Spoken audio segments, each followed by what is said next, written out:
Hello and welcome to another segment of Interviews That Matter. I'm your host Raj Mehta. Friends, in this segment we bring those guests who influence our lives.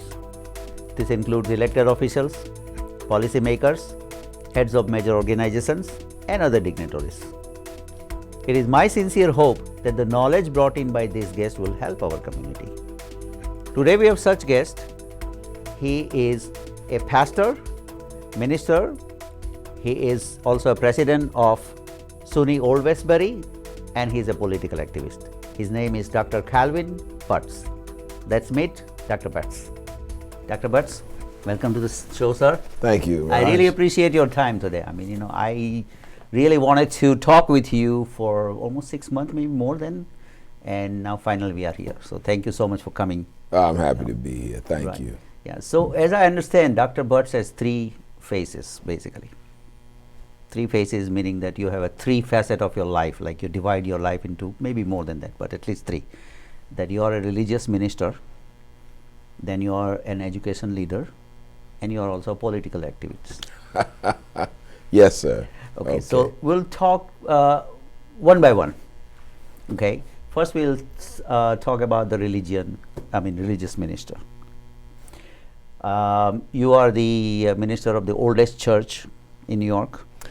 I am the pastor Pastor of the oldest African American Baptist church in the state of New York. In the state of New York, Yes, right? sir. And it's been founded in 1808. 1808, that's More correct. than 2 centuries old. More than 2 centuries old. Okay, so can you tell us about the evolution, how it evolved into and what it was then and then now? Obviously there was a big difference. Well, like many African American institutions, we exist because of racial segregation that is a part of the historical fabric of the United States of America. And so African people worshiping in the First Baptist Church located at that time in Lower Manhattan down near City Hall on Gold Street worshiped under segregated conditions. That means they could not sit with the whites. Soon they became fed up with that and decided to walk out of the church and begin their own church. Okay. When they walked out, they decided that they would name their church the Abyssinian Baptist Church.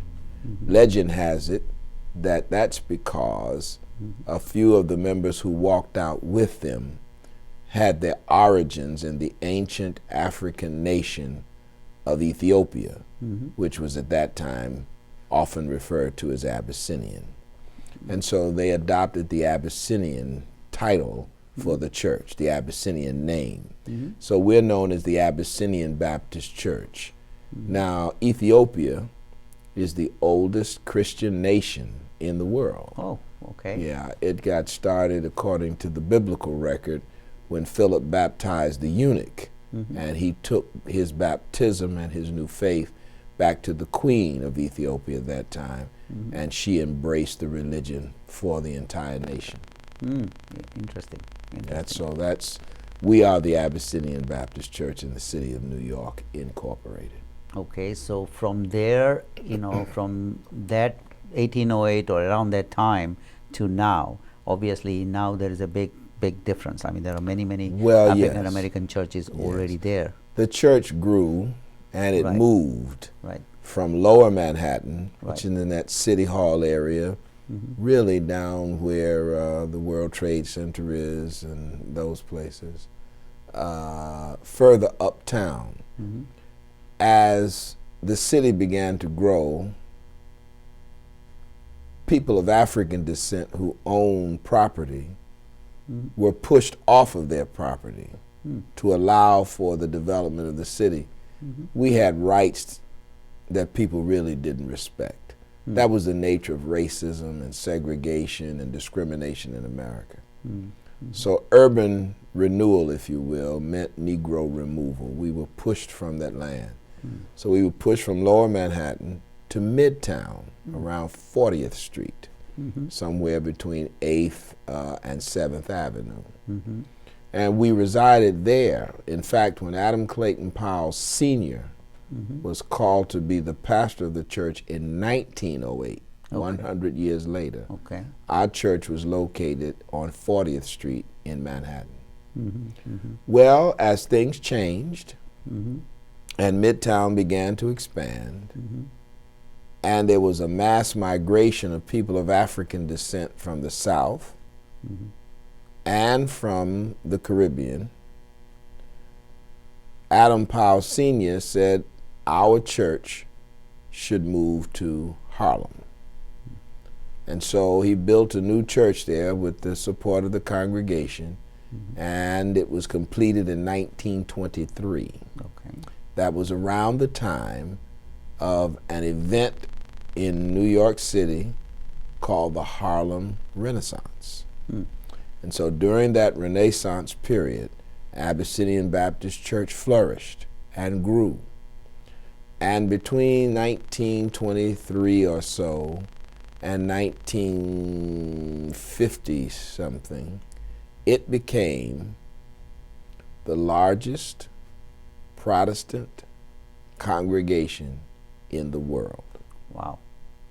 And it was the first mega church because it had thousands of members. Well, in 1937, Adam Clayton Powell Sr. retired, and he turned the church over to his son, Adam Clayton Powell Jr., Right. who not only was an activist, but at that time the Great Depression was raging, and he advocated on behalf of the poor. As a result of his advocacy, he was elected to the New York City Council. And from the council, he ran for Congress. And he became, well, he was not the first. There was a congressman there already, Dawson from Chicago, from Illinois. But Adam Clayton Powell, with his flamboyance and with his charm, he was a very handsome and dashing man, was able to captivate the attention of African Americans and everybody else because he really stood up to racism and bigotry. And he fought hard against discrimination, and he fought for desegregation. And he became the leading spokesperson for Black America. He, in fact, even more so than our current president, is responsible for more legislation to help poor people than any congressperson who has ever come through the Congress. Wow. And when I say poor people, I don't mean just black. Everybody. I mean everybody. So things like the minimum wage going up, that's Adam Powell's advocacy. Things like BEOG and tuition assistance programs, that's Adam Clayton Powell's legislation. The Great Society of Lyndon Baines Johnson. We have letters from the president, Lyndon Johnson, congratulating Adam for his work as chair of Education and Labor. He was very active, and because he was so effective, he was vilified. He was stripped of his chairmanship and his congressional seat, but he won in court, and he had to be restored to his congressional seat, but never the chairpersonship again, and eventually he died of cancer. But he was a dynamic figure, and his influence can still be felt. Wow, wow. How did you get involved with the church, and when? When Adam Clayton Powell Jr. died, he died in 1972, April 4th. The church called another pastor whose name was Samuel DeWitt Proctor. Dr. Proctor had been the president of 2 universities. He had also been the director of the Peace Corps in Nigeria. He also ran the Northeast office of the Office of Economic Opportunity. And he was a full professor of education at Rutgers University down in New Brunswick. They called him to be the pastor because he was a very distinguished man, highly educated, and a very good preacher. When he took over the pastorate, he sent over to Union Theological Seminary, which is in New York City. I happened to have enrolled in that seminary that year because I felt that God had called me to ministry. And when he sent for someone who had no experience in ministry at all, and that was me. Wow. And so I worked with him for 17 years. Okay. When he retired, Right. the church elected me as its pastor. Oh, so you And that's how I got there. you have been there for since 80s? I've been there since 1972. 72. Wow. So that's 42 years. 42 years. Wow. Yes. Wow. And I've been the pastor since 1989. That's 25. Wow. 25 years. Right. And now members, there are what? All over the world, I believe, right? The members. We have members who are all over the world. Right. Yes. And as I hear that on Sunday prayers, I mean, you have a line. We have a line. The line is go in. mostly, yes, but that's mostly tourists Right. who come from other countries. Right. And they are online because if we let them in, they would take all the seats from our congregants. Right. The tourists do not understand what it means to support the work of God through Jesus Christ, so they don't give money. Right. Our members give the money. Right. And whether you are a church or a corporation, you need money to run. Right. So they have to wait a little while until our members get in. It's discriminatory based on our need to survive, nothing else. Okay.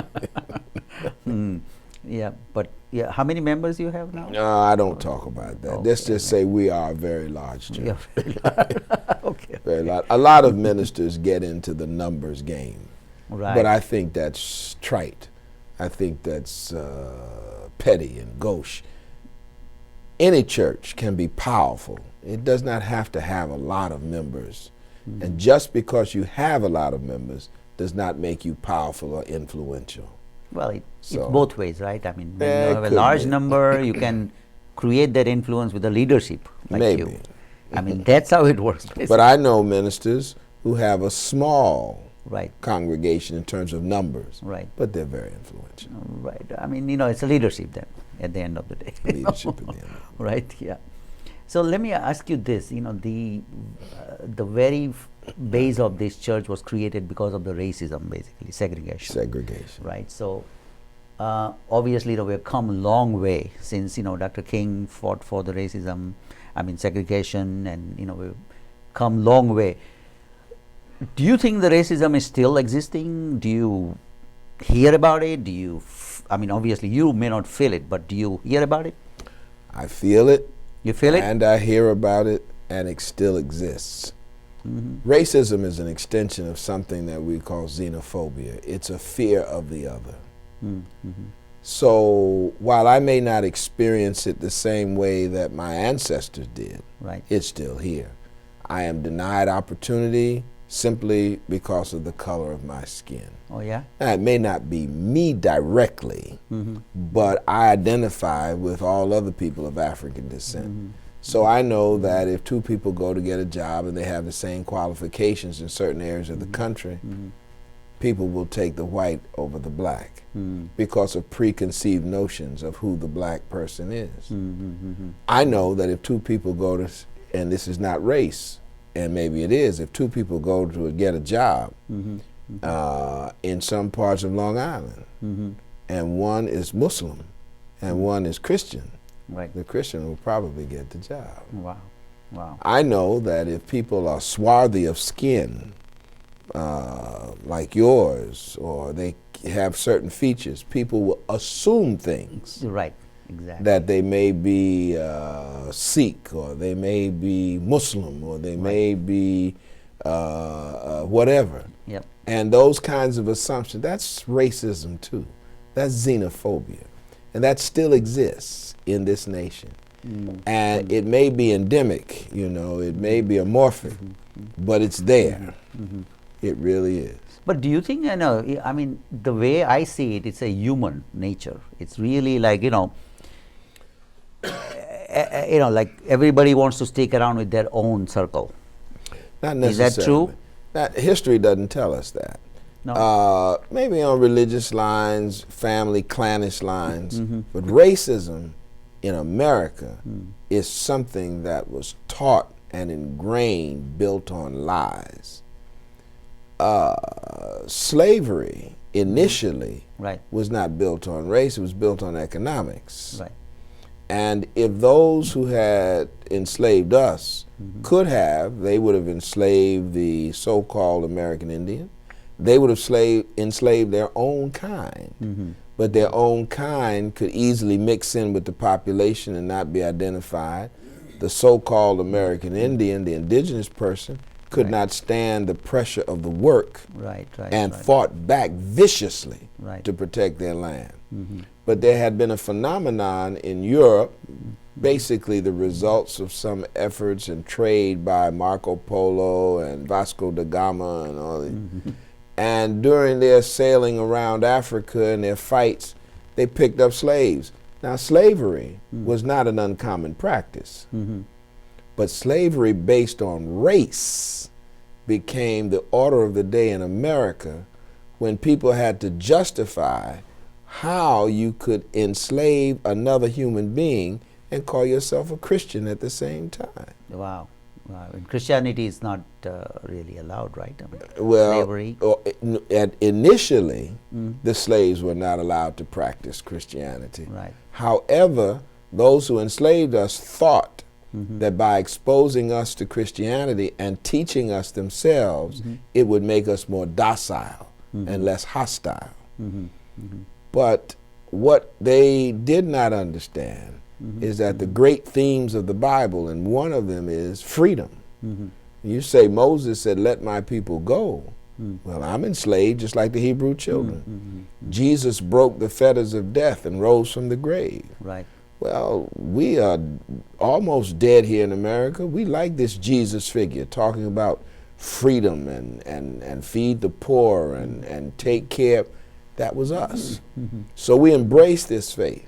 But it was not uncommon. Remember now, the first Christian nation was Ethiopia. Right. The other thing is, and I should say that that's on the East Coast, most of those who were enslaved came from the West Coast. And Christianity was not as prominent then. But how do you justify? Cotton Mather said, well, the Church of England says you can be a Christian and still be a slave. What? That's hypocrisy. That's hypocrisy. It has taken us a while to uncover that and reveal the hatred against the African people. But it's still coming. And what you're noticing is it's coming at such a rate that the xenophobia is increasing because of a fear that it will overtake. And what does that mean? Well, there was a great fear that the Muslims would sweep out of northern Africa and conquer Europe. And they made it as far as Spain. And Charles Martel in the Battle of Tours turned them around. They were afraid. Secondly, in America, something I call the rising tide of color. It really started with the breaking of colonialism's back in Africa. But colonialism was not only in Africa. The rising tide of color, it was in China. There used to be an expression that you don't have a Chinaman's chance. Chinaman's got a pretty good chance today, I think. The rising tide of color, India. The people of India are people of color. They're not deep brown like the African, but some of them are. Yeah, some of them very are. South. Black. You go Yes. south. Yeah. India now is a nation of over 1 billion people. Yes. And it is through technology, through education. The people are saying, what is this poverty thing? Why are we in poverty when the rest of the world, well, not the rest, but European, Western culture is doing so well? Yeah. And so you see people of color, China, Africa, India, Malaysia. And then you look up one day, and the President of the United States is an African. So people are afraid. So what's happening here? But what most people don't know, because they've lived under a lie, is that most of the world is made up of people of color. Europe is a very small fraction, right. but the European is frightened. Right. And so even with Obama, Right. they are fighting him tooth and nail. Well, they don't like his policies, but they don't like his race. Oh boy. And this is something that has come up through America for a long time. I mean, he didn't have just 100 days or more in office before Mitch McConnell said, if it's the last thing we do, we're going to get him out of office. Well, they haven't been able to do it. Right. And so I think these are things that people have to keep in mind. So we've come a long way. Right. You know, no longer the back of the bus and the colored water fountain, white water fountain, but we still got a long way to go in terms of sharing the wealth, in terms of making sure that people are not discriminated. We pass laws, but many of those laws are not enforced the way they should be. Because see, enforcing law is also another big thing. You know, I mean, how can you create a law is one thing, but you know, I mean. And then the identification of a person of color with crime. Right. Oh, please. Right. Please. More whites, if you will, use drugs in America than anybody else. Well, that's what they say. That But the blacks are in jail. exactly. It's hypocrisy. Right. And so more and more with conversations like this, we begin to expose the truth and talk about how we can really make this a land of equality. It's doing very well. I wouldn't want to live any place else other than America. Right, But yes. as an American citizen, Right. I labor, you said I was a political activist, Right. so I labor very hard to make this an even playing field for all people, all people. But do you think that this will be totally erased, racism? I don't think so. I mean, I do. You think? Yes. And See, how long? Raj, you're talking to a minister. Right. So if a minister's not hopeful, we might as well give up. So, yes, I believe it will be. You believe it? I believe it will be. Yes, I do. I mean, it is interesting that Barack Obama, who's a black face, Right. had a white mother. Right. Right. That's right. not lost on the American population. Right. You see more and more people getting together across racial Right. and ethnic lines. Right. Yes. I think so. It may not happen in my lifetime, but I am optimistic that it will happen because more and more of the truth will come out. How dare you imply that there is no civilization any greater than Europe? India's rich. Africa is 3 times bigger Yes. than the United States. Right. It's made up of many nations, Right. many cultures. We have to explore all of that. Right. We have to learn all of that to begin to understand how we impact each other. And I think as we learn, I think that racism will begin to fade. Take a long time though. Well, look at it this way. I've seen dramatic change in my lifetime. True. I agree. So let's look at it from the point of view of technology. Right. Right. Every day, it may be even faster than that, something new is coming out. Right. No, by the time we get to the holidays in December, the end of this, this calendar year here in America, there are going to be so many different changes to the PDAs and iPhones that we carry Right. that we're going to have to buy a new one. Right. So we can keep the market going for Christmas time. Right. The money. Yeah. Yep. So they get. So technology changes that fast. Right. Humanity, human emotions, human sensibilities change a little slower. But as the world is revealed, Right. so something that happens, a plane disappears, Right. And Yep. and that's broadcast all over the world instantly. Yeah. Yep. 26 countries looking for it. So the communication is the key, I guess. Communicate That's what you say. and education. And education. People, right. that's Right. the beauty of your program. Right. People have to hear what I'm saying. Now, you don't have to take what I'm saying at face value. Right. But you'll think for a minute. Mm-hmm. And you'll say, what? Well, is that true? Right. You know, I'm a minister of religion. Mm-hmm. Mm-hmm. I'm the Christian religion. Mm-hmm. But I'm also somebody who is fond of studying about the ancient religions. Mm-hmm. Mm-hmm. So let's take a biblical narrative Mm-hmm. story. Right. Moses was born of a Hebrew mother. Right. She feared for his life. Mm-hmm. She put him adrift on the Nile. Mm-hmm. Pharaoh's daughter found him. That's the way the story goes. Mm-hmm. Mm-hmm. Loved him and brought him up as a prince of Egypt. Mm-hmm. So if you're the prince of Egypt, Right. you have access to the best education, Right. the best of everything. Mm-hmm. Mm-hmm. Finally, he discovers he's really not an Egyptian, he's a Hebrew. God speaks to him, sends him to liberate his people. Mm-hmm. Mm-hmm. Marches his people after plagues and everything out of Egypt, as the story goes. Mm-hmm.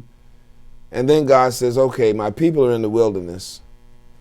They need some laws to live by. Mm. Moses goes up on Sinai, Mm. and he comes down with the tablets, the 10 Commandments. Mm-hmm. Mm-hmm. Thou shalt not kill, this, and remember the Sabbath. Mm. But then, when you study, you find out Mm. that the Egyptians had the negative confessions. Mm. Mm. Much, much, much, much, much, and I just can't keep on because I waste all of your tape, Mm. much older Mm-hmm. Mm-hmm. than the 10 Commandments. Right. Right. Right. Right. But very similar. Mm-hmm. So one says, well, did Moses really the Lord just zap down and, like Cecil B. DeMille and carve it out on these tablets? Mm-hmm. Or did Moses already have some appreciation for this Right. and understand these laws that he got when he grew up in Egypt? Right. Right. That. Right. What are the negative confessions? Right. The Veda. What can we learn from all these spiritual books Mm-hmm. that may still, I'm confident in my faith in Jesus. Mm-hmm. I can stand toe to toe with anybody. Mm-hmm. Mm-hmm. But what are we learning? Right. So I meet a Muslim, Mm-hmm. and he and I are conversing, Mm-hmm. and this is years ago, Mm-hmm. and he's saying, "You're from Abyssinian?" I said, "Sure." Mm-hmm. He said, "Do you know that the Prophet Muhammad, peace be upon him, found refuge in Ethiopia when he was being persecuted?" Is that right? And so Ethiopia protected the Prophet Muhammad. Wow. Wow. Wow. And so he's thanking me. Wow. I said, well, we're not quite either, But, and so we learn about each other. Right. Yeah. There's no fear. Right. There's no rejection. Right. Mm-hmm. Mm-hmm. See, how the religion came into existence, like, before, if you look at like thousands of years ago, the one belief is that human being had, like when they are in trouble, they had nothing to look forward to. This is one set of people believe this way. Mm-hmm. They had nothing to look forward to, and therefore they created the religion and God so that they can at least have a hope. I don't think so. I don't believe that. I believe that there is a God. Okay. And the revelation of that God Right. through nature, through prophets, Mm-hmm. help people to understand that as crazy as things get on this earth, there's still a divine hand that guides it all. Mm-hmm. Mm-hmm. And if we live by the principles, by the way, Mm-hmm. in all the major religions, the principles are the same. I was going to ask you. Yeah, that. they're the same. Yeah, they are all saying. I respect you as a human being. Right. When I look at you, I see the image of God. Right. Mm-hmm. I respect you. I love you. I want for you what I want for myself. Mm-hmm. It doesn't matter if you call me a Christian and I call you a Muslim or a Sikh. They're the same. Right. And many people have lied to us through religion. Right. Right. See, but that doesn't mean that you throw out the baby with the bathwater. Mm-hmm. You hold on to the tenets of your faith. Mm-hmm. And if I live next to you Mm-hmm. in a nice home, Mm-hmm. and let's say we have nice shrubbery or landscaping, Mm-hmm. Mm-hmm.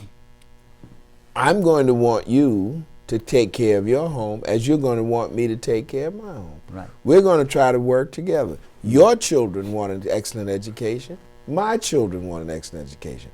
Why should I try to keep your children from getting a good education simply because I don't want them to go to school with mine? What kind of foolishness is that? Right. And there are people out there who are, and I use this word, stupid enough to embrace that based on the color of one's skin, where one's from, what one's religion is. Please. And those are the kinds of things we have to preach against. We have to work against. You know, we have a lot of men and women on Long Island who come from Central America. Right. And they've been beaten and chased and cursed. Why? Is it because they think people are going to take jobs? But these are jobs nobody else was doing. Right. And these people come to work. Right. And they come to make a better life for themselves. Why not? If they break the laws, then they have to face the consequences. Right. But if they're living as law-abiding, peaceful citizens, they have, in the land of opportunity, the same rights that we do. So in church, Abyssinian Church, right, that all the members are African American, or No. Everybody's? Well, most of them, 99%, 99% are African Americans. Okay. But we do have members who are not. Okay. And I think they feel pretty good about it. We're there. Well, we invite others too. I mean, I was there in your church, and I was like, I really enjoyed it. I mean, it was a different experience for me anyway. So, but you know, as you say that all the religion, the basic principles remain same. You know, you are be good and do good to other people.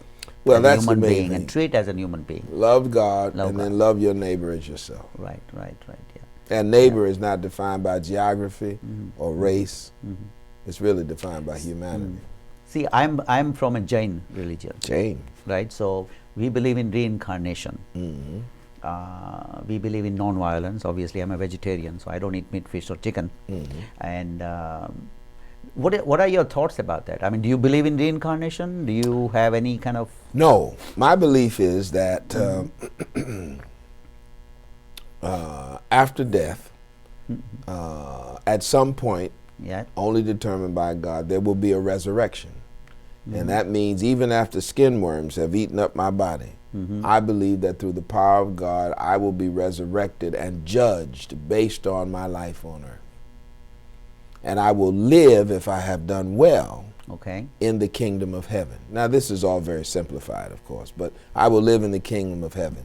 If I have not done well, I will be judged and sent to eternal damnation in hell. So, no, I do not believe in reincarnation. But, you know, that you do, it's fine with me. You know, I don't have, you know, but one thing I do know that I've learned, and that is, you know, I would kill insects, you know, when I was a kid, step on them and all of that. Reincarnation and the knowledge of it has given me a different view on how to treat animals and others, because who knoweth that the spirit of a person is there. Right. So, you know, like, do you believe like a soul and a body is separate? I do. I believe that we are a living soul with a body. Right. The body is how much today? It's just a house, basically. Right. A house for the soul. Yeah, $2. Yeah. You know, if you sold it on the open market. Right. But the soul lives forever. So in that sense, you know, reincarnation and what I believe in terms of the resurrection is not far apart. I just believe that the soul will be judged by God and not necessarily come back in another form or an animal or anything. That's what you don't believe in, basically. Right, yeah. So, you know, let me give you an example. I mean, you know, I don't know how this can be explained, what I'm just going to tell you and get your opinion on it. That in India, this has happened in India, that a 4-year-old boy, who even hardly can walk, he remembers the whole Gita. You know, the Gita is the holy book, right? He remembers whole Gita. He also told them where he was living in his previous life, how many brothers he had, how many sisters he had, how did he die, everything, and it was perfectly kind of proved, because they went, because he was not in the same area anyway, he was like far away. And this something, kind of tells me that, listen, there has to be. I've heard stories coming from people about near-death experiences. Right. I've heard people suggest the same thing you're talking about. I can't explain it all. Can't explain, right? I can't explain it all. But I know this from the book that we call the Bible. Yeah. What is the whole duty of man? To fear God, keep his commandments. So one of the commandments is, Raj believes in reincarnation. I may not embrace that. But if Raj is hungry, I'm going to feed him. Okay. If Raj is in trouble, I'm going to try to help him. If Raj lives next to me, I'm going to treat him like my neighbor. Okay. If Raj's children come to my house, they can play.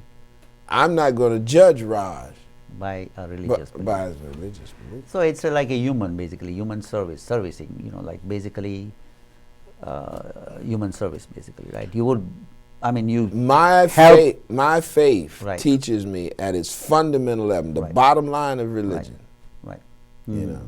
is to love God and then love everybody.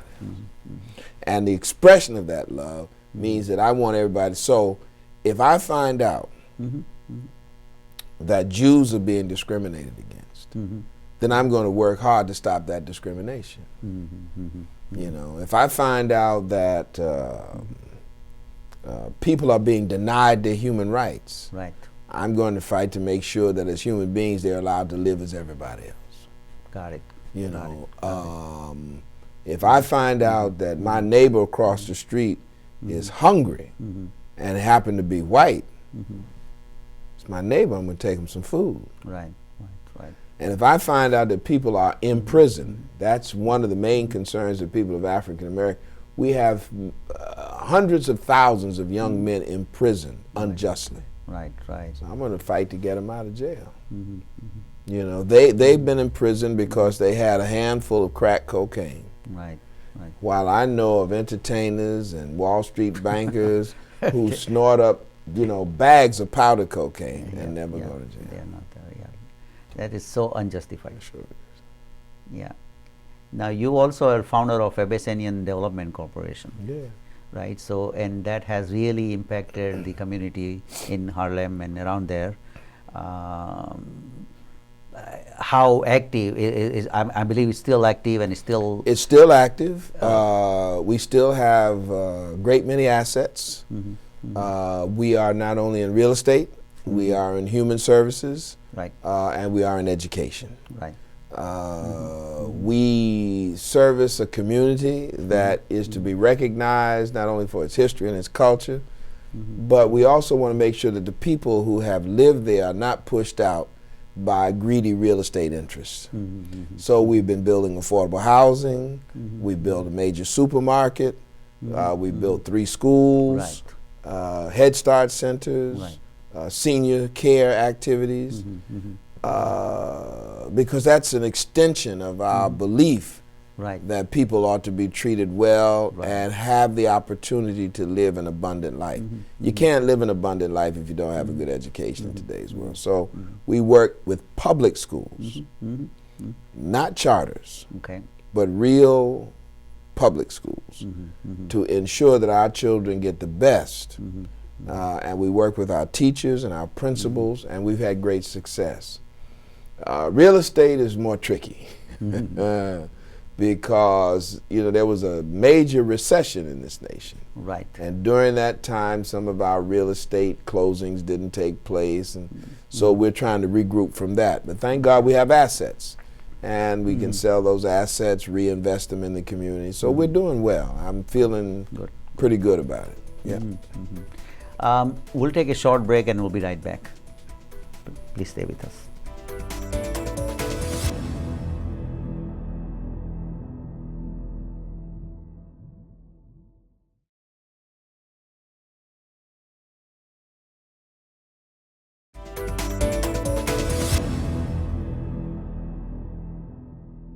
Welcome back to Interviews That Matter. I'm your host Raj Mehta. We are having a wonderful conversation with Dr. Calvin Butts. Dr. Butts, welcome, sir. Thank you again, Raj. Now, since we brought up the two important things, which is communication and education, in order to eliminate racism in the world, we're going to talk about you as an educator. You are the president of SUNY Old Westbury. So you take an important part in the world of education, that educating children, educating people. When you came into SUNY Old Westbury, the situation of the college was not as good. Can you describe us what was that then? And I know there is a lot of progress has been made since then. Yeah. So let's talk about that. Well, when I arrived at the State University of New York College at Old Westbury, it was on the verge of closing. Right. Faculty morale was at an all-time low.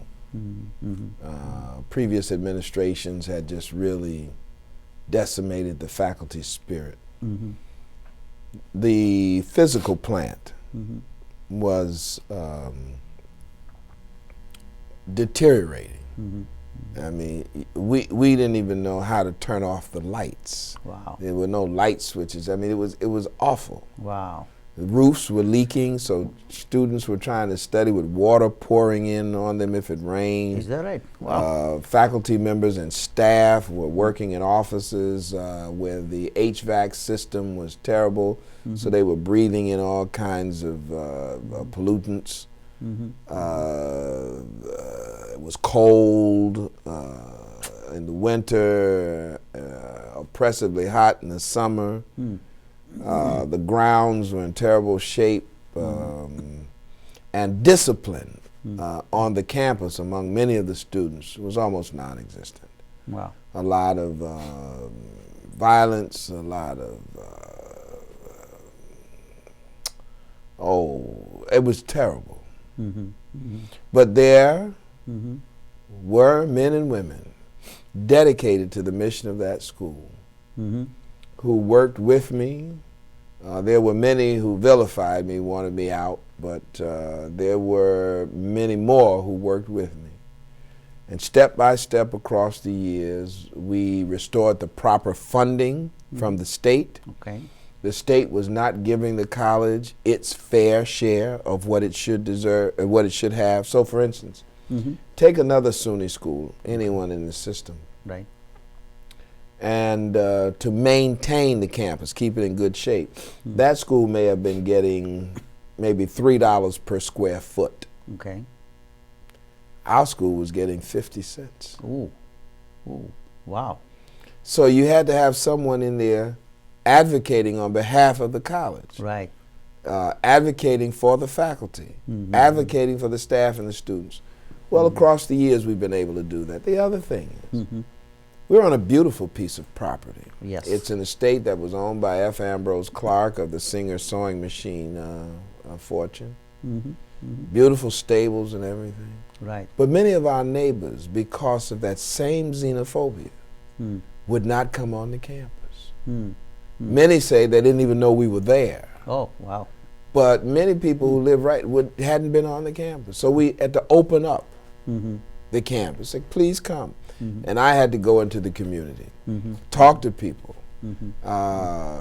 meet people, shake their hands, say, you know, we're not terrible over here, come and see. And many of them did. Bob Macmillan, who was an outstanding citizen of Long Island, Yes. came to work with me. I will forever be in his debt. Right. He brought some talented people to our foundation to help us raise money and spread the word. Brian Lazarus, the Smithtown Hunt Club, and I could go on and on and on and on and on. And my colleague from Stony Brook, it's a senior moment. She was president at the time. She embraced me and spoke with me. There were men and women. We received the David Award together. And what's her name? Christine? Christine. Yeah, yeah. Yeah. Yep. She with her little camera, right, she can instill more friendship in a person. Just smile, you know, and then we'd go to different events, and she'd come over and embrace me. Right. It was wonderful. You know, Ed Travagliani, Ed, all of these people, you know, and today.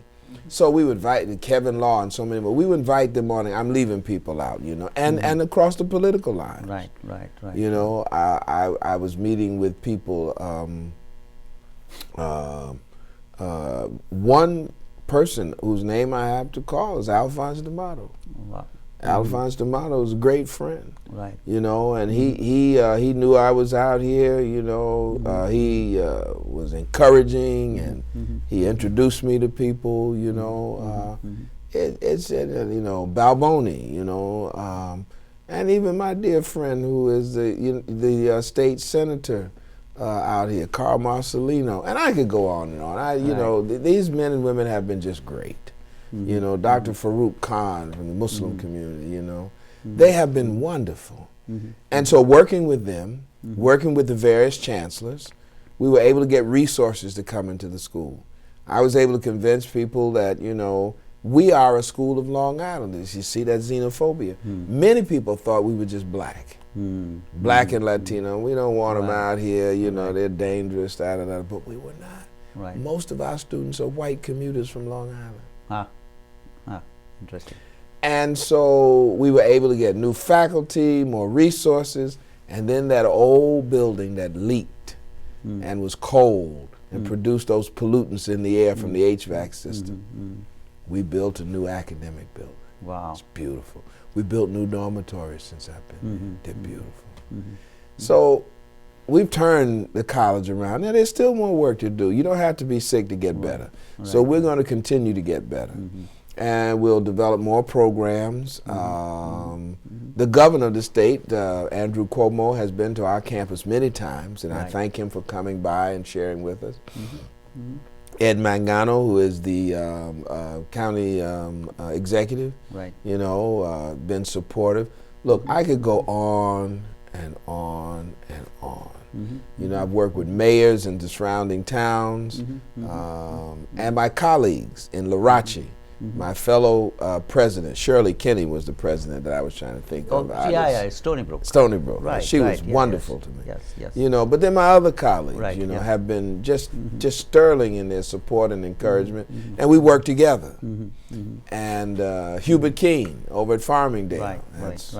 Right. So we have done a great job, and the college is poised to just simply get better. You know, we built new buildings. We've improved security. The school was open admissions. We've imposed admission standards. Right. So that changed also. But we're still very diverse. Right. And the diversity is not only race; it's also age, because we got a few older students and women. And I'm very pleased with Old Westbury. We'll be out even more advocating and spreading the news. We got some resources to put in some marketing, so we're going Good. You know, Bob Macmillan, you mentioned him, and obviously, you know, I met him long time ago, and he gave me a very good piece of advice, which I can never forget. What did he tell you? I told him, I said, Bob, I'm in business, and I know a lot of people, but why I'm not getting any business from them? So he said in one sentence, I cannot forget that. He said, have you ever asked? He said, no. I said, there you go. So there was a very good piece of advice he gave me, and I definitely have to thank him for that. That comes out of the Bible, you know. You have not because you ask not. Exactly, right. Yeah. No, but Bob, I mean, Bob, great friend. I was right, and I was obviously, you know, I was not, you know, I mean, I was in the same thing. I was not asking anybody, you know. I was never saying anything. Great. Now, all these things that you have made a progress at the SUNY Old Westbury, obviously, you know, it has to do with people like you who actually knows people, right people. Without that, nothing happens. Yeah. Correct?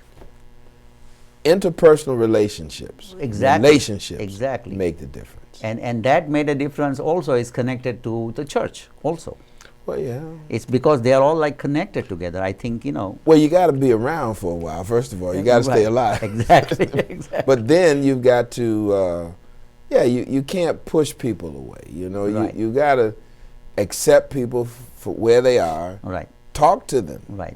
Bob said you didn't ask him. You got to talk to them. Right. You got to Yeah. move around. And I found out, I had a lot of friends. Bloomberg, who was mayor, Michael Right. Bloomberg, mayor of Right. New York, he built a radio station out at Old Westbury. Mm-hmm. These are relationships. Bill Clinton, Right. Right, that's right. one of my favorite stories. Uh-huh. I've known Bill Clinton since he first ran for president. Oh, wow. Okay. And I'd been trying to get him to come and do some things from the Development Corporation. He could never do it. Mm-hmm. And so, he had that, boo-boo with his heart, and I called him up and I said, Bill, can you help a brother out? I need some help out here at Old Westbury. I got to raise some money. He came. Wow. We were at Crest Hollow, packed the place. Of course, He comes, Bill man. Clinton. He comes. He packed the place out. That was Yeah. the most money the college had ever raised. Wow. Wow. And then we have friends like Amy Hagedorn, who Right. has supported our work. Yeah, She's a marvelous woman. Big philanthropics. And what I'm saying is, I could go on dropping names, but it's getting to know people. Right. It's getting to let them know that I am invested in Long Island. I'm Right. invested in this college. Right. I've been there 15 years. Right. Well, I'm here to work with you, Right. and so we can have a premier institution. Mm-hmm. But there's some things that have to happen on Long Island. We're losing our young people because there's not enough affordable housing. Right. There's got to be some place for these young families to live. Yeah. And so we've got to work harder on building that. The LIA understands that, and I'm on the board there. Though I don't make the meetings. If Kevin Law, Kirk Korleski is watching this, I'm sorry, fellas, but we've got to build this housing so these young men and women, young families, Yes. can stay here. Yep. In downtown, basically, because then you have a life also, and you can work and you can Right. afford to live. Right. Yeah. Kevin and Kirk both were on our show before. Yeah. Well, Yeah, both came on our show before too, and we had similar questions that how can you keep our young people, which is very important. Otherwise, it's going to be a problem. Right. Like 10, 20 years from now, it will be a big problem. but the governor, I sat on the Long Island Regional Development Planning, Okay. and we got a little money thanks to Kevin and Stuart Rabinowitz from Right. Hofstra. Hofstra, right, yeah. They led that effort, and we work with them. And so I think that there's so much that can be done. And let's go back, it's the relationships. It's people knowing each other, knowing that you're not out trying to Right. just, get anything for yourself. You're really working on behalf of all the people. And I That's think what that's matters. important. That's what matters. makes a big difference. That's right. And that comes from strong religious belief you have.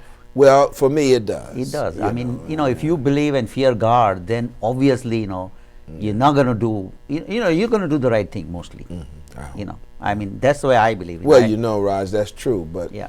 the only reason I hesitate is because, as hard as we try, we do make mistakes. Well, human beings, right? That's right. So human beings are supposed to make mistakes. That's My father has always told me that because we are human beings, we are allowed to make mistake, but we are not allowed to repeat it. Sometimes This is what he told me. Sometimes I repeat my mistakes. But not intentionally. No, not intentionally. Intentionally. At least That's I what don't think so. Exactly. So that's what he told me, and I still cannot forget that. I said, it's okay. I mean, you can make mistake. And when I came in here, I had no mentor. I had nobody here. Obviously, came with $6 in my pocket, and whatever I did is on something. I made mistakes, and I corrected it, and never made it again. So I did not make it again. I would not say never. You got more than $6 in your pocket now, though, right? Fortunately, I do have my iPhone, which is cost more than. So now, let me ask you this now. I have a book here. It's called The School Revolution. Okay, it's by Ron Paul. Ron Paul was a presidential candidate. Oh, yes. Sir. And he was also a member of Congress for a long time. So he wrote this book, and he says that American schools, 50% of American schools, almost 50%, almost, are getting C grade. Parents are kind of, they are like, kind of hold hostage. They don't know.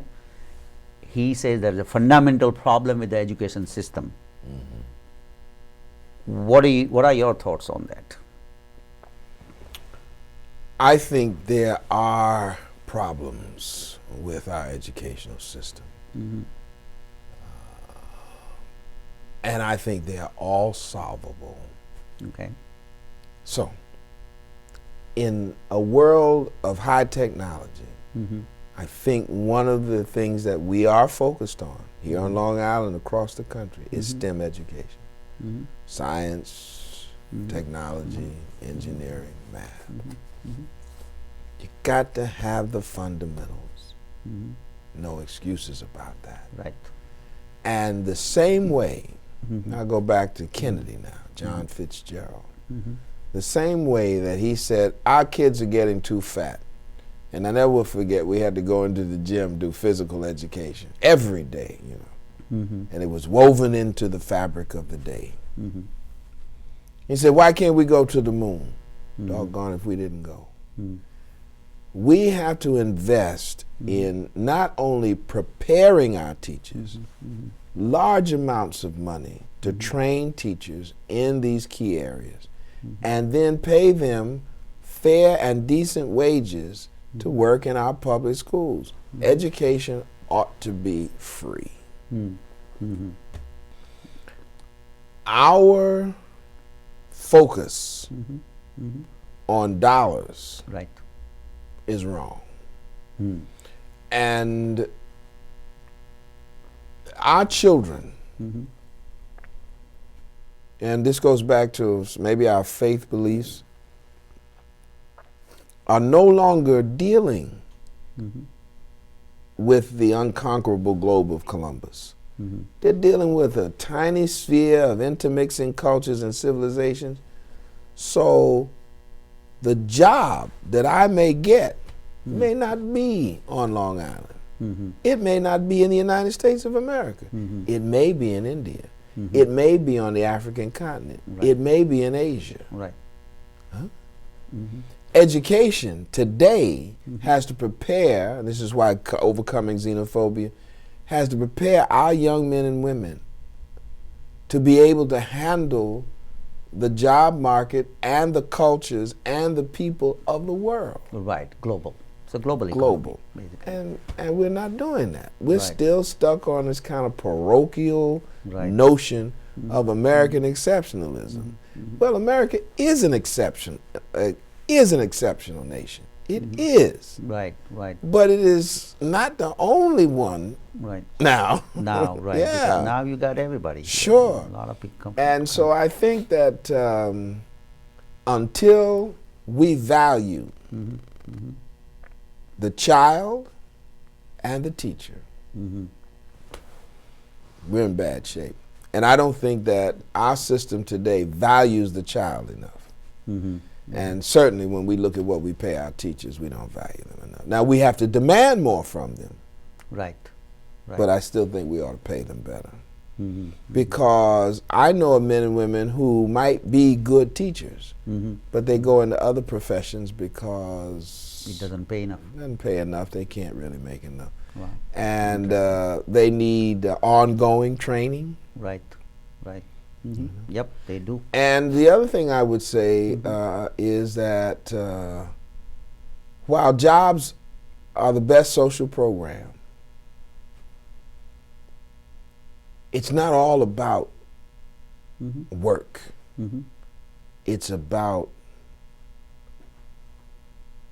living. It's about life. It's about it's an appreciation for the planet, an appreciation for the other. It's an appreciation for more than just money. Right. But you need money to live. Right. You need a job. And labor, all labor, is worthy, is dignified, it's good. All labor. And so a person, because he or she is a laborer, a nurse's aide, a bus driver, a technician should not be looked down upon. Right. Because they're not a nuclear scientist. Right. They're men and women who deserve the right to good housing, good health care, which I believe should be free, and an opportunity to have a good time. Dance a little, sing a little. You sing, don't you, Raj? I do sing, yes. Yeah, you sing well? I do. I mean, other people say that. They do? They do say that, that I do sing good. Yeah, you sing. They enjoy it. Basically, they enjoy it, so I think it's okay. It's okay? Yeah. Okay, Yeah, good. I mean, I like to. Let's You put it like to this sing. way. I like to sing too, but people don't enjoy my singing. People enjoy my singing. Right. So this question, we had a Dr. Beerworth, who is the superintendent of Herrick School District. We had him as a guest, and I asked him, and I want to ask you this too, that my daughter is in University of Michigan. Okay, so she's been there for 2 years now. This is the second year she'll be completing, and the colleges are so restrictive. Let's say I as a parent, I pay for her tuition, but I'm not even allowed to go into her record to see her grades or anything like that. That's right. Do you think it's fair? It's not fair if you're paying the bills. Exactly. And I don't like it. Yeah. Because parents call me all the time and say, "What happened? What's my child doing? Tell me something." And I say, the law restricts me. I cannot share that information with you.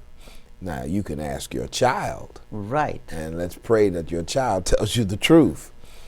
But unfortunately, that's where the law is. And that doesn't make any sense, though. That law is not good. It's not a good law, and you know what we have to do? We have to advocate against that law for the rights of the parent. But then after the child turns 18, but you can go in the military at 18. Right, you can probably. Yeah, that was the argument I was thinking. Somebody was saying, well, if I can pick up a gun and go and die, why can't I have a drink? Right. But, you can't do that, Raj. Right. And But it's not fair. It's not fair, and also if, let's say, for example, if something goes wrong, parents can guide them. Right? Here, you have you don't have a choice. But the other side of that is, they're your children. And you say you can guide them, but only if they tell you the truth, or if they tell you what's going on. If you get the information from the college, if you're allowed to get that information, right? Then you still have knowledge and you can guide them, or you can do some action, take some action. Something like that. That's what I'm saying. So that can improve the education system, education of our children, and it can definitely help. Well, you know what the law is. Right. And relationships mean a lot. Right. And so all I'll say is, if your daughter were in our school, and we know each other the way we do, I couldn't tell you anything, Raj. See, that's what I'm saying. I couldn't tell you anything. But you'd call me anyway. Dr. Burst, let's talk about you as a political activist, rather. You've been involved in, and obviously, all the names that you have given in the show most of them are political people, rather elected officials, policymakers. And we have a lot of political people, they come here for interview. And I guess, it's you have a big influence in the political arena of not only New York, but country, I would say, in a president's level over there. I want to ask you that, how did you achieve that goal? That's interesting. I think when you say I have national and some international political influence, right?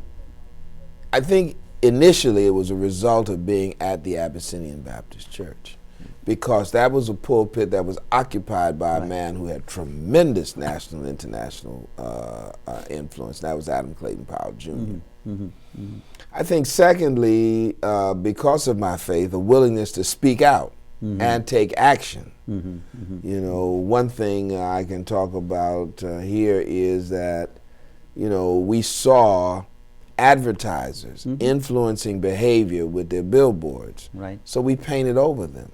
And that was illegal, but we felt it was unjust. It was something that needed to be addressed, so we were willing to risk breaking the law in order to protect our community. Civil disobedience. Right, and Gandhi. Like Mahatma Gandhi. Mahatma Gandhi. Right. Beautiful man. Yes. Beautiful man. So and I think the willingness to speak out, the willingness to stand up, and the willingness to take the consequences. Right. So people say, well, wow, you know, and they may listen. They don't always, but they may listen. To go and confront people. So, for example, we say that much of the wealth in this nation comes as a result of the exploitation of people of African descent, slavery. And people talk about the greatness and exceptionalism of the United States. Right. Well, I could be great and exceptional too if I had you working for me for 200 years and never paid you anything. Huh? You had to pay for any labor. Right. So now that sweat equity has to be repaid. And so investments in building in communities like Harlem, investments in creating opportunities for people who've been discriminated against, investments in helping to establish businesses, you know, in certain areas, investments in scholarships and education. And so when you advocate like that, people tend to try to listen. And what I've discovered, particularly with corporations and banks and foundations, is that most of the leadership, executive leadership, CEOs, good people. Yes. They're decent people. At the end of the day, they are people. Huh? At the end of the day, they are people. Yeah. And they listen. They listen. And so they say, oh, sure. You know, yeah, okay. And some of them with huge amounts of money, like Gates, they'll tackle huge problems. Right. But they want to see results. They don't want to think their money is just being thrown away. Yeah. So I think that we must continue to advocate for those things that mean a better life for all people. Let's take affordable care. Right. Now, I understand the president. I understand what he's trying to do, you know. And I think we ought to get behind that kind of sentiment and thought and action. Did it do it quite the way it might have been done to be more successful? I don't think so. You know. However, it is a good thing to make sure that all Americans have a right to better health care. So we'll tweak it this way, tweak it that way. But I think he made perhaps a few more enemies than he might have made if he had approached it in another way. Most of the people, viewers of our show, are from South Asia. What are your views on our community? Have you, I'm sure you met a lot of people. Define South Asia for me. India, Pakistan, Bangladesh, Sri Lanka, some Caribbean islands. These are the viewers of our show here, basically. Have you, I'm sure you come across many people like that from us, right? So what is your advice, basically, to them? Respect humanity. Okay. Treat people the same. Don't get locked down in anybody else's agenda. Work on behalf of the South Asian community, but always try to work in cooperation with those around you. I don't know how else to say it. I don't have any special advice for South Asians any more than I have for African Americans. I think that people tend to turn to each other when they are alike. Right. But, you know, there are divisions in South Asia. You know, there are people who, because of age-old tribalisms and things like that, turn on each other. But I find it difficult, you know, to give advice to another group. Oh, okay. Because what right have I to do that? You know, I'd like to work along with you. I'd like to get to know the South Asian community better. Right. I want the South Asian community to know that Old Westbury is a good school, and you should come on our campus, check out what we're doing, help us do it better, and send your children there. And it's cheaper than many of the other colleges because it's a state. It's a state college. State school, and Right, tuition state school. is lower. Right. Right. Come. I could tell you that. If there are other things that people can think of, that ways we can work together, let's talk about it. Okay. I don't think one group ought to look to exploit another. And I wouldn't expect South Asians to come and tell African Americans what to do. And I'm slow to try to give that kind of advice. I don't know what right I have to do that. I respect everybody that I've met. I mean, we've got South Asians on our foundation board. Right. Wonderful people. Good. They work with us. They talk with us. They're physicians and business persons. Right. Two things. This year is a governor's election. Governor Cuomo versus Astrenino. And your prediction, Governor Cuomo will be re-elected? Yeah. Right. Yeah, the governor's doing a good job. Governor is doing a good job. He's and reaching you'll- across the aisle. He's Right. bringing people together. I've known him since he worked down in Washington, D.C. with HUD. I think he's doing a great job. I really do. I think he's got great name recognition. There'll be people taking shots at him, but Andrew Cuomo is a strong guy. I think so too. Yeah. I mean, Yeah, he's a strong guy. I Yeah, think he's a he'll strong win. guy. He'll be reelected. what about you? Do you have any? Are you going to run for any political office? No. The last opportunity that I had was to run for the congressional seat that was held by Adam Clayton Powell Jr. Okay. Since I'm the pastor of the church where he was pastor. Right. And I decided against it because my calling is to ministry. Though I'm a political activist, I'm not a politician. And at this stage of my life, I would like to see in key spots like that congressional seat, eventually some younger people. I have been blessed by God with a wonderful career in ministry, or vocation in ministry, and a wonderful career in education. I've done community development. I do community development. Right. Politics is, electoral politics is not where I belong. I don't have that fire in the belly. I like to be in the process, Right. in the mix. Right. Right. Now that's today, and I'm a human being. Right. If somebody tells me that I could be United States Senator, who knows? Okay. Who knows? Okay. So it's an open kind of Well, it's mind, really not open that mind, open. basically. I just say that because I know I have a friend here on Long Island. I won't call his name on this show, but I'm always telling him he ought to run for the United States Senate. The last time we had a senator from Long Island, Yes. he was a big help to me. Oh yeah. He was a big. That's Alphonse D'Amato. Yeah. When one of the banks in our community closed, Right. Alphonse showed up Right. and helped people to get their money back. When we were trying to build housing for senior citizens, Right. Alphonse showed up and helped us to get that done. So you can't forget what people do for you. I totally agree with you. Yep. Can't forget. If somebody does good things, then obviously remember. It doesn't matter whether they're doesn't Republican matter, or Democrat, when I- they do, and people make mistakes.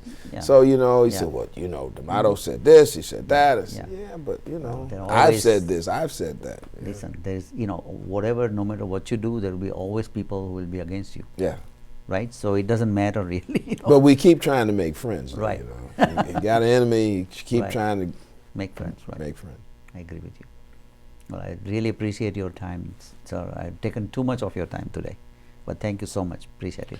Raj, congratulations to you. Thank you. You're a Thank man you. who's doing very good work. We all appreciate you, and I'm glad that, we were talking about Christine a little earlier today, but I'm glad that we had an opportunity to meet each other at the David Awards. Right. Yes, And, absolutely. We shared builds that a space. relationship, a friendship across the years, and great things will come of it. Thank you. Thank you. Thank you for joining us today. If you have any questions, comments, you can email me at rajamitv@gmail.com. That's again rajamitv@gmail.com. You can watch our prior shows on YouTube at youtube.com/Infosys International. Again, that's youtube.com/Infosys International. Until next time, have a great week. Peace. Peace.